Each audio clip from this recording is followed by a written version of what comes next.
जय माता दी। जय माँ कामाख्या। कामाख्ये वरदे देवी नीलपर्वतवासिनी त्वं देवी जगत माता योनि मुद्रे नमस्तुते। कामाख्ये काम संपन्ने कामेश्वरी हर प्रिये कामनाम देहि मे नित्यं कामेश्वरी नमस्तुते। कामदे काम रूपस्ते सुभगे सुरसेविते करोमि दर्शन देव्यं सर्वकामार्थ सिद्धयेत्। ओम महेशानी महामाये चामुंडे मुंडमालिनी आयु आरोग्य ऐश्वर्य देहि में देवी परमेश्वरी। ओम जयंती मंगला काली भद्रकाली कपालिनी दुर्गा क्षमा शिवा धात्री स्वाहा सदा नमस्तुते। ओम सर्वमंगल मांगल्ये शिवे सर्वासाधिके शरण्ये त्र्यंबके गौरी नारायणी नमस्तुते। दुर्गति नाशिनी दुर्गा जय जय। काल विनाशिनी काली जय जय। उमा रमा ब्रह्माणी जय जय। सीता राधा रुक्मणी जय जय। महालक्ष्मी नमस्तुभ्यं नमस्तुभ्यं सुरेश्वरी हरिप्रिय नमस्तुभ्यं नमस्तुभ्यं दयानिधि। देव राधा ट्रस्ट की तरफ से सत्यवाणी की प्रस्तुति। सावन मास में शिव जी के ऊपर जितने रहस्य हैं उन रहस्यों को अवश्य जानना चाहिए और उन रहस्यों को जानने के लिए शिव पुराण का पाठ करना चाहिए। यदि आप आस्तिक हो और भगवान शिव जी की कृपा प्राप्त करना चाहते हो तो आपको शिव पुराण का पाठ अवश्य करना चाहिए पूरे सावन के महीने में, ताकि आपके बहुत से ज्ञान की धाराएं खुलेगी और बहुत सी शंकाओं का समाधान स्वतः प्राप्त हो जाएगा। किसी गुरु के पास जाने की जरूरत नहीं पड़ेगी। यदि आप शिव पुराण को बार बार पढ़ोगे, 3-4 बार पढ़ोगे, हर बार आपको कोई न कोई नई चीज प्राप्त होगी। एक बार पढ़ करके देखो। और महिलाओं को तो विशेष तौर से शिव पुराण का पाठ करना चाहिए, और यदि नहीं किया तो आप बहुत सारा ज्ञान प्राप्त नहीं कर पाओगे, क्योंकि गुरु की भी एक सीमा है कितना ज्ञान वो आपको देगा और आप कितना ज्ञान ले पाओगे। परंतु यदि स्वयं आप पढ़ोगे तो ज्ञान प्राप्त होगा। और यदि कोई शंका है सब तो हम समाधान आपको बताने के लिए तैयार हैं। शिव पुराण का पाठ करने से भी घर में सुख समृद्धि शांति निरोगी ऐश्वर्य इज्जत मान सम्मान धन दौलत सब कुछ प्राप्त होता है। नियम कई बार हम बता चुके हैं कि किसी भी पुराण का पाठ करते हैं तो कैसे पाठ करना चाहिए। फिर भी कुछ नियम बता देते हैं कि पूरब मुखी होकर के बैठना चाहिए। यदि पूरब मुखी व्यवस्था न हो तो उत्तर मुखी होकर के पुराणों का पाठ करना चाहिए। और जब अपन पाठ करते हैं तो उच्च स्वर से पाठ करना चाहिए, ताकि कोई घर परिवार का सदस्य यदि उनको सुनना चाहे श्रवण करना चाहे तो वो भी सुन करके इस श्रावण मास में पुण्य कमा सकता है। शिव जी परमपिता परमात्मा है और हर हिंदू धर्म और हर सनातनी मनुष्य को शिव जी के बारे में अवश्य जानना चाहिए। घी का दीपक लगाना चाहिए। तो जाना शिव पुराण का पाठ करने के पहले ओम श्रीमन महागणाधिपते नमः, ओम उमा महेश्वराभ्यो नमः, ओम शशि पुरंदराभ्यो नमः, ओम माणी हिरण्यगर्भाभ्यो नमः, ओम लक्ष्मी नारायणाभ्यो नमः, ओम कुल देवताभ्यो नमः, ओम इष्ट देवताभ्यो नमः, ओम ग्राम देवताभ्यो नमः, ओम स्थान देवताभ्यो नमः, ओम स्थापित देवताभ्यो नमः, ओम सर्वेभ्यो देवेभ्यो नमः, ओम सर्वेभ्यो तीर्थेभ्यो नमः, ओम सर्वेभ्यो ब्राह्मणेभ्यो नमः, ओम सर्वेभ्यो ऋषिभ्यो नमः, ओम सर्वेभ्यो सिद्धाय नमः, ओम नवग्रह देवताभ्यो नमः, ओम वास्तु देवताभ्यो नमः, ओम गुरुभ्यो नमः, ओम मातपितृ गमलेभ्यो नमः, ओम रिद्धि सिद्धि बुद्धि सहितासी मन महागणाधिपते नमः, ओम एतत् कर्म प्रधान देवता श्री सदा सांब शिवाय नमो नमः। इन सब का आह्वान करना चाहिए, क्योंकि ये सब शक्तियां भी शिव पुराण सुनने के लिए लालित होती है। और यदि आपने इन शक्तियों को भी शिव पुराण सुना दिया रोज तो ये सब शक्तियां आपको अवश्य आशीर्वाद और कृपा बरसाएगी। निश्चित तौर से आपके कष्ट दूर होंगे, आपके क्लेश दूर होंगे, आपकी परेशानी दूर होगी, आपके यहाँ धन आने लगेगा, बरकत जो नहीं होती वो होने लगेगी। परंतु घर के अंदर शुद्धता, स्वच्छता, पवित्रता का ध्यान अवश्य रखें। अशुद्ध अवस्था में शिव पुराण का पाठ नहीं करना है। सूतक अवस्था में शिव पुराण का पाठ नहीं करना है। और महिलाएं हर महीने सूतक अवस्था से होती है, उन अवस्था में महिला को यदि पाठ कर रही हो तो 8 दिन 7 दिन के बाद 8वें दिन से सिर धोकर के वह शिव पुराण का पाठ कर सकती है। उसके पहले उसे शिव पुराण का पाठ नहीं करना चाहिए। श्रावण मास के अंदर यदि शिव पुराण का पाठ कर रहे हो तो स्त्री पुरुष को संयमित जीवन व्यतीत करना चाहिए, एक समय भोजन करना चाहिए और फिर ब्रह्म मुहूर्त से ही पाठ पढ़ना प्रारंभ करना चाहिए। आज हम आपको शिव पुराण में शिव और शंकर में भेद बताने वाले हैं। ये भी रहस्यमय ज्ञान है। बहुत से लोग शिव जी और शंकर को एक ही मान करके चलते हैं। बहुत से लोग कहते हैं मैं शिव का उपासक हूं, कोई कहता मैं शंकर का उपासक हूं, पर मैं कहता हूं दोनों अलग अलग हैं। आप किसको मानते हो? बहुत कम व्यक्ति जानते हैं कि शिव और शंकर अलग अलग हैं। सब लोग कहते हैं कि शिव और शंकर एक ही है और कई बार हम बार बार नाम भी लेते हैं भोलेनाथ का तो एक ही चीज बोलते हैं, शिव शंकर शंभो। परंतु मैं कहता हूं शिव अलग है, शंकर अलग है। शंकर की उत्पत्ति भी शिव से ही हुई है। शिव अलग है, शंकर अलग है और शंकर की उत्पत्ति भी शिव जी से ही हुई है। शिव ही प्रारंभ है और शिव ही अंत है। इसलिए ओम नमः शिवाय बोला जाता है, ओम शंकराय नहीं बोला जाता है। शिव और शंकर में सबसे बड़ा समझने का तरीका यह है कि दोनों की प्रतिमा, शंकर जी की प्रतिमा पूर्ण रूप से आकार में होती है। आकार यानी कि जैसे हम मनुष्य होते हैं ऐसे शंकर जी होते हैं। सिर होता है, जटा होती है, 4 हाथ होते हैं, पैर होते हैं और उनकी जटा में गंगा निकलती है। जबकि शिव जी लिंग रूप में होते हैं, अंडाकार रूप में होते हैं, अंगूठे के आकार से होते हैं। महादेव शंकर, शंकर भी ब्रह्मा और विष्णु की तरह एक देवता हैं और सूक्ष्म रूपधारी हैं। ब्रह्मा विष्णु की तरह शंकर भी सूक्ष्म लोक में रहते हैं। शंकर भी विष्णु और ब्रह्मा की तरह ही परमात्मा शिव की ही रचना है। परंतु शंकर को परमात्मा नहीं कहा जाता क्योंकि शंकर का कार्य केवल संहार करना है।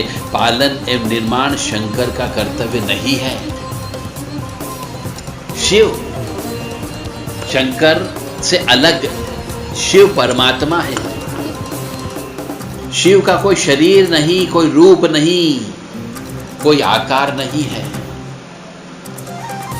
शिव जो है शंकर ब्रह्मा और विष्णु की तरह सूक्ष्म लोक में नहीं रहते हैं। उनका निवास तो सूक्ष्म लोक से भी परे है। शिव ही ब्रह्मा विष्णु शंकर इन 3 देवों के रचयिता हैं। शिव ही विश्व का निर्माण, कल्याण और विनाश करते हैं, जिसका माध्यम ब्रह्मा विष्णु और महेश होते हैं। अब समझ में आया कि कैसे एक दूसरे से भिन्न हैं शिव और शंकर। अब आपको आसान होगी जानने की कि किसकी उपासना करना चाहिए। अब हम और आगे चलते हैं। सबका जन्मदिन होता है। क्या आपने कभी सोचा है कि शिव ही एकमात्र ऐसे हैं जिनके जन्मदिन को शिवरात्रि कहा जाता है? और इसका भी एक कारण है कि रात्रि का मतलब शाब्दिक नहीं है। यहां रात्रि का अर्थ कुछ और है। शिवरात्रि या महाशिवरात्रि महाशब्द आगे लगा हुआ है, फिर शिव लगा हुआ है, फिर रात्रि लगा हुआ, 3 शब्द इसके अंदर शामिल है। यहां रात्रि से अभिप्राय पाप से है, अन्याय से है, बुराई से है। जब काल के साथ साथ मनुष्य नीचता की ओर बढ़ता चला गया, उस समय की तुलना रात्रि से की गई है। यानी रात का मतलब होता है पाप, यानी मनुष्य जो पाप करता है उसको रात्रि बोला जाता है। और उस गहरी रात्रि को शिव प्रकट होते हैं, अर्थात जन्म लेते हैं। तो शिव के जन्म की रात्रि के बाद रात्रि अर्थात अंधकार का अंत हो जाता है और मनुष्यता एक बार फिर उन्नत हो जाती है, यानी मनुष्यता फिर जागृत हो जाती है। यह है शिव और शंकर में अंतर। शिव जन्म को शिवरात्रि कहने का भेद। सती माता और पार्वती के प्रति भगवान शंकर को सदा शिव के कारण शिव भी कहा जाता है।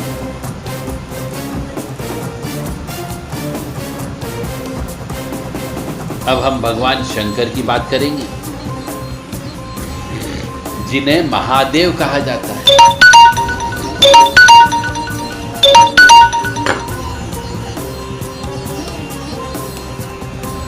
भगवान शंकर के बारे में कुछ इस तरह की भ्रांतियां फैली है जो अपमानजनक है।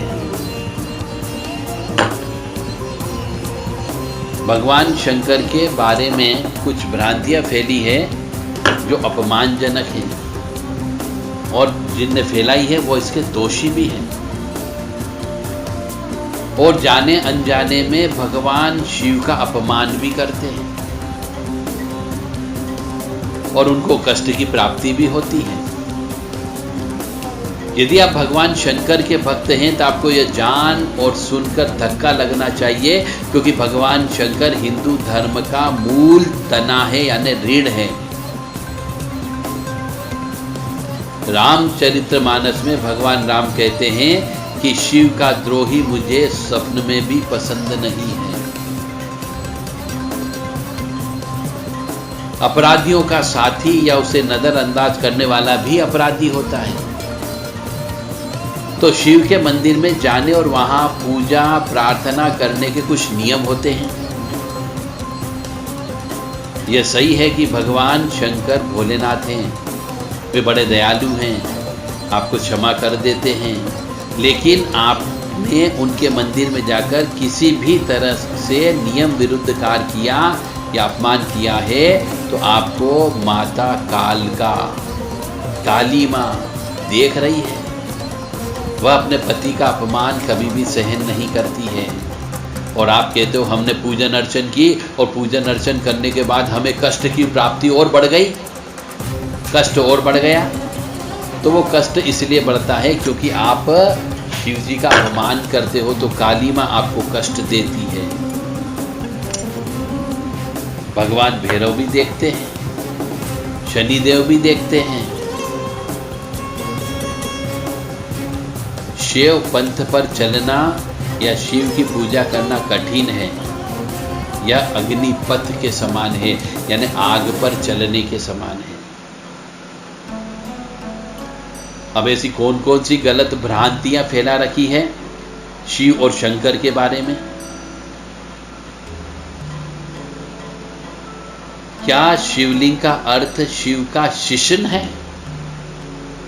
एक तो ये भ्रांति फैला रखी है। बड़े दुख की बात है कि बहुत से लोगों ने कालांतर में योनि और शिशिन की तरह ही शिवलिंग की आकृति को गढ़ा, यानी शिवलिंग की आकृति को बनाया, और वे उसके चित्र भी फेसबुक और व्हाट्सएप पर पोस्ट करते रहते हैं।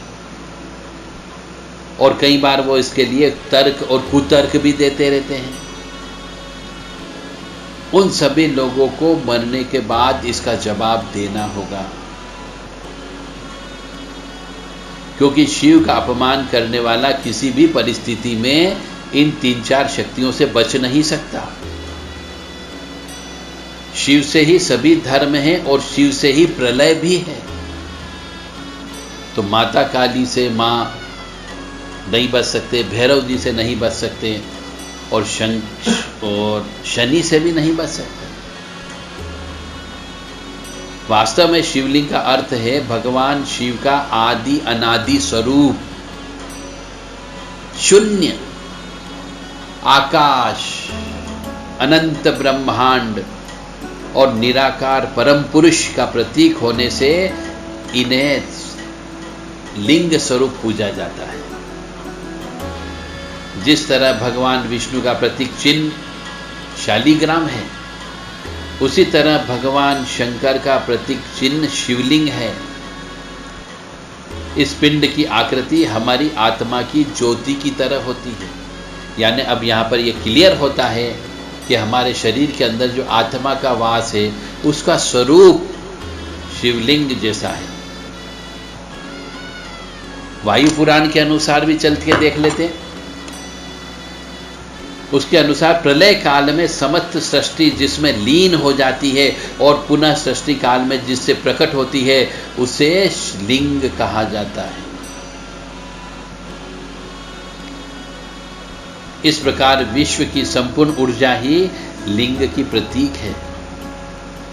वस्तुतः यह संपूर्ण सृष्टि बिंदु नाद स्वरूप है। बिंदु शक्ति है और नाद जो है शिव है। यही सबका आधार है। शिव और शक्ति का संयुक्त रूप ही तो शिवलिंग में बैठा रहता है। बिंदु अर्थात ऊर्जा और नाद का मतलब होता है ध्वनि। यही दो संपूर्ण ब्रह्मांड का आधार है। ब्रह्मांड में ऊर्जा भी है और आवाज भी है, यानी ध्वनि भी है। इसी कारण प्रतीक स्वरूप शिवलिंग की पूजा अर्चन की जाती है। स्कंद पुराण के अनुसार चलते हैं तो आकाश स्वयं एक लिंग है, क्योंकि अनंत है। आज तक आकाश को कोई नाप नहीं पाया है। और धरती उसका पीठ या आधार है। और सब अनंत शून्य से पैदा हो, उसी में ही लय होने के कारण इसे लिंग कहा जाता है। वातावरण सहित घूमती धरती, यह सारे अनंत ब्रह्मांड जो गतिमान, उसका अक्ष, उसकी धुरी ही लिंग है। पुराणों में शिवलिंग को कई नाम से भी बोला गया है, जैसे प्रकाश स्तंभ लिंग, अग्नि स्तंभ लिंग, ऊर्जा स्तंभ लिंग, ब्रह्मांडी स्तंभ लिंग इत्यादि। लेकिन बौद्ध काल में धर्म और धर्म ग्रंथों के बिगाड़ के चलते लिंग को गलत अर्थों में लिया जाने लगा, जो कि आज तक प्रचलन में है।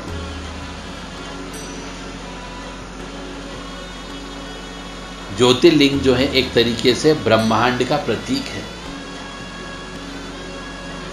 शिवलिंग का आकार प्रकार ब्रह्मांड में घूम रहा है। हमारी आकाश गंगा की तरह है और यह शिवलिंग हमारे ब्रह्मांड में घूम रहे पिंडों का प्रतीक है। और कुछ लोग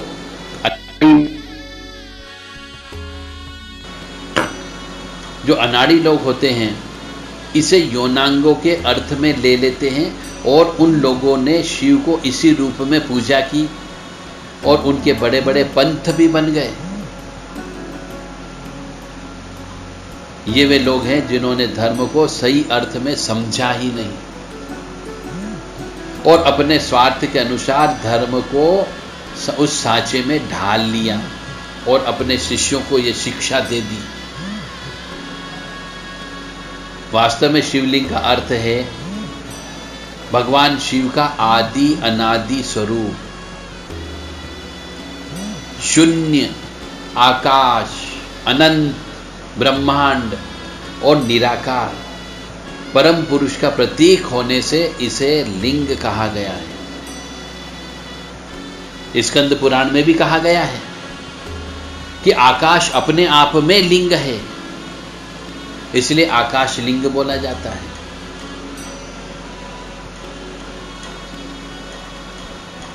इसलिए शिव की दो काया हैं, एक वह जो स्थूल रूप से व्यक्त किया जाए और दूसरी वह जो सूक्ष्म रूप से अव्यक्त लिंग के रूप में जानी जाती है। शिव की सबसे ज्यादा पूजा लिंग रूपी पत्थर के रूप में ही की जाती है। लिंग शब्द को लेकर भ्रम,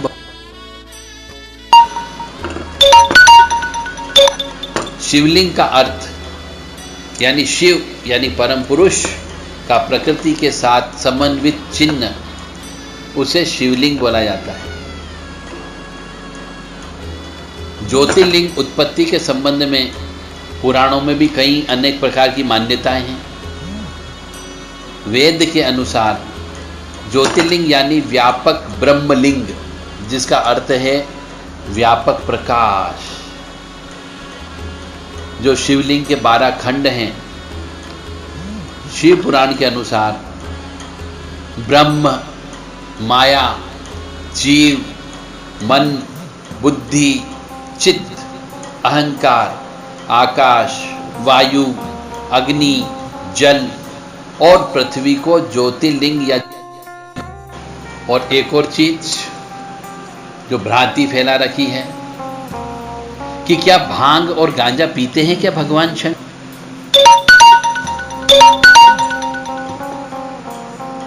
इसका जवाब है नहीं। शिव पुराण सहित अनेक ग्रंथों में कहीं पर भी इसका उल्लेख नहीं है कि भगवान शिव या शंकर भांग, गांजा आदि का सेवन करते थे। पने से भजन निकाल दिए कि पार्वती जी भांग घोट रही है और शिव जी पी रहे हैं। तो बहुत से लोगों ने भगवान शिव के ऐसे चित्र भी बना दिए गांजा पीते हुए, जिसमें वो चिलम पीते हुए नजर आते हैं। यह दोनों कृत्य भगवान शंकर का अपमान करने जैसा है। यह भगवान शंकर की छवि को खराब करने का तरीका है और यह काम किया कुछ अनपढ़ दुष्ट बुद्धि वाले मनुष्यों ने। और यह साजिश भी हो सकती है कुछ अंग्रेज लोगों की, कुछ मुस्लिम धर्म के लोगों की।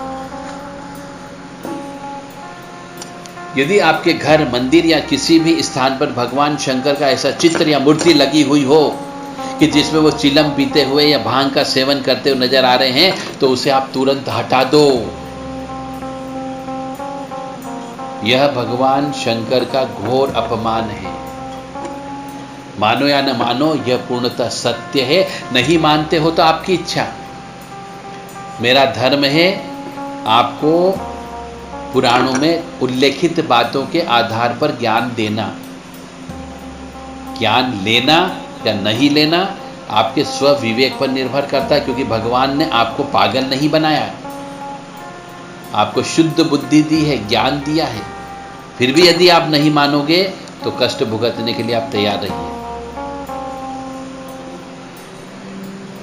कुछ लोग, मैंने बड़े पंडित, प्रकांड शास्त्री भी शिव के मंदिरों में भांग से अभिषेक कराते हैं, ज्योतिर्लिंगों में कराते हैं। तो फिर अपन दूसरों को दोष कैसे दे सकते हैं? क्योंकि जिनको ज्ञान होना चाहिए, जिनने शास्त्री की डिग्री ली, ब्राह्मणों ने उसका सीखा, ज्ञान लिया, तो सामान्य मनुष्य जिसको शिव जी का ज्ञान नहीं है, जिसने कोई धर्मशास्त्र नहीं पढ़े हैं, उसका क्या दोष?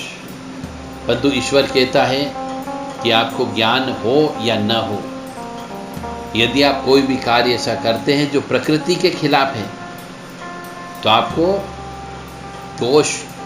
दोषी व्यक्ति अवश्य माना जाए और आपको उसकी सजा भुगतने के लिए तैयार रहना है। अगला जन्म संभवतः उनका बहुत खराब होगा। और एक और चलन हमारे यहाँ हिंदुस्तान में चल पड़ा कि महाशिवरात्रि के दिन भांग पीने का।